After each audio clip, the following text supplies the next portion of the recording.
Developmental disabilities, a historical perspective. Ancient times. In ancient times, people with disabilities were viewed without sympathy. In ancient Greece, where the concept of democracy was born, people with disabilities were placed in clay vessels and abandoned. In ancient Rome, aristocratic people kept people with disabilities for entertainment. In times when a great many societies were based around the possibility of war and invasion, people with disabilities were seen as useless and were often abandoned and left to die after they were born. A child with a disability was viewed as a sign of disfavor from the gods or God. The idiot cage. In the medieval era, people with disabilities were often kept in idiot cages.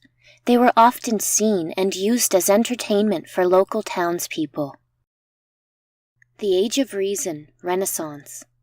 From the 1500s onward, there was a growing movement in Europe. North America had been discovered at this point, but was still largely unsettled, toward the growth of thought and re-examination of previously held attitudes about authority and the place of the common people. Philosophers such as Locke, Voltaire, and Rousseau began to question how society could work towards perfecting itself. Carnival sideshows. While these great thinkers had great ideas, they would take centuries to truly ferment. Carnival sideshows often displayed people with disabilities for the amusement of paying customers. This practice continues today, and the debate over their moral implications still continues. Wolfensberger's list of 8 stereotypes of disability. People with disabilities have historically been seen as subhuman organisms, like animals or vegetables, menaces to society, as a genetic threat, objects of dread, objects of pity, deserving of charity, holy innocents, incapable of sin, sent from God, diseased organisms, sick, incurable, objects of ridicule, village idiot, carnival sideshow, eternal child. The flip side of reason. Because of the growing reliance on reason as the way to knowledge and a better world, it became more and more important for people to demonstrate and provide an ability to reason and think. Since people with disabilities were often viewed as inherently unable to understand the world around them, they began to fall under the control and care of the state. This began the practice of institutionalization. The biomedical view and the advent of the asylum era. As institutional care began to expand, the medical profession began to be charged with caring for people with disabilities. The medical professionals who oversaw these patients had, to a great extent, worked in insane asylums and brought their ideas of treatment with them. Institutions and asylums had the goal of training and preparing residents for work in the outside world.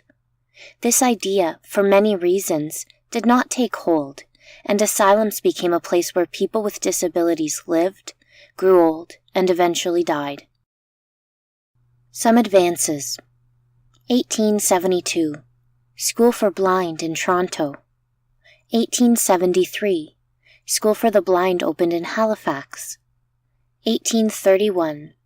A school for the deaf opened in Champlain, Quebec, Canada's first formal special education project. In 1856 and 84, similar schools opened in Halifax, Toronto, and Winnipeg. In 1870, a residential school for the deaf opened in Belleville. 1872, residential school for the blind opened. 1876, first Canadian residential institution for people with developmental disabilities opened in Orillia. 1893, the Children's Aid Societies were formed in Ontario, model for North America. Not everyone who ended up in an institution had a developmental disability. Huronia Regional Centre, Orillia.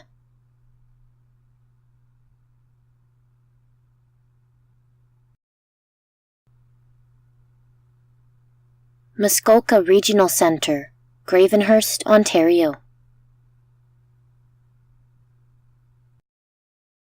Changing times in education. As time went by, there was a greater sense of social responsibility and interest in people with disabilities. These were large steps forward given that there was not universal education for normal population as we know it today. Because of cost and distance, however, few children were served given actual needs of the population. However, these advances did not help students with less obvious exceptionalities. Students with learning disabilities and behavioral difficulties tended to drop out of school. These students were often seen up until the last quarter of the 20th century as poor students, not likely to succeed. The result was poor self-image and low-paying jobs. Students with serious physical and intellectual needs, considered poor candidates for education and training, offered only minimal return to society, often became residents at institutions. No special education offered to the gifted. Life in the institutions was difficult and reinforced segregation.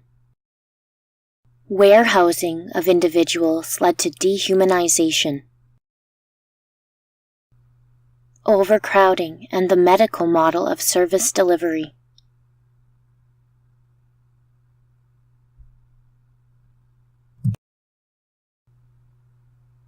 Mealtime at Rideau Regional Center.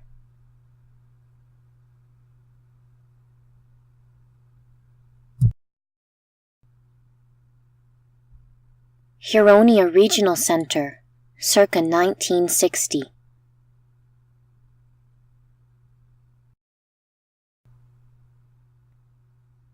Few activities were provided for residents.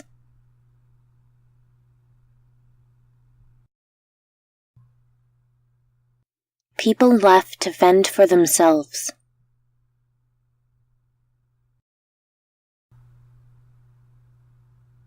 Labor exploitation.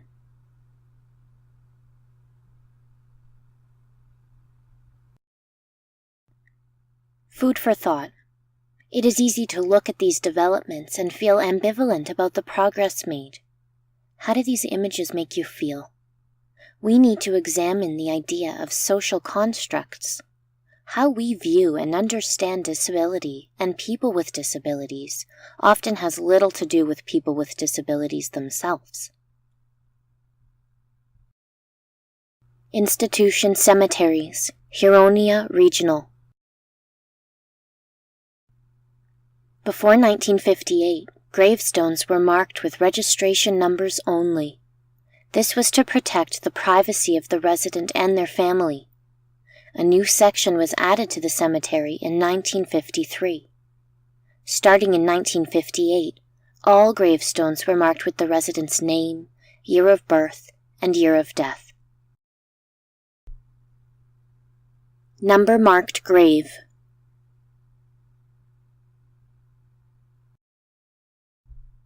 The last institutional burial was in 1971.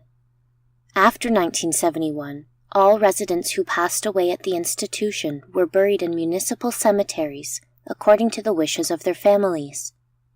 There are 571 marked graves and an estimated 1,440 unmarked graves.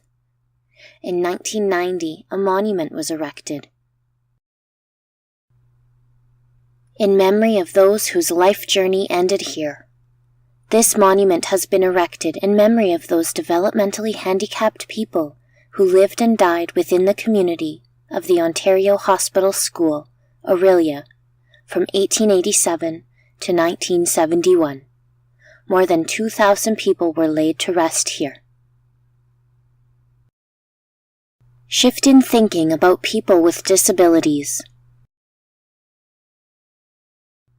Decline in the eugenics movement, early 20th century, sterilization. All feeble-minded people should be protected from society in institutions. Protect society from genetic contamination. 1960, rethinking of usefulness and accuracy of standardized assessment tools such as the IQ test. Normalization principle, Wolfensenberger. widely accepted philosophy, argued against institutionalization. People with special needs are viewed more from the points on which they are similar to other people rather from those on which they are different. If integrated into mainstream society, exceptional persons will take on the behaviors of the norm, have normal role models to follow. Government policies across North America changed from care-based facilities to closure of them and focusing on community integration, moved from a medical model of service delivery to a community-based model of service delivery.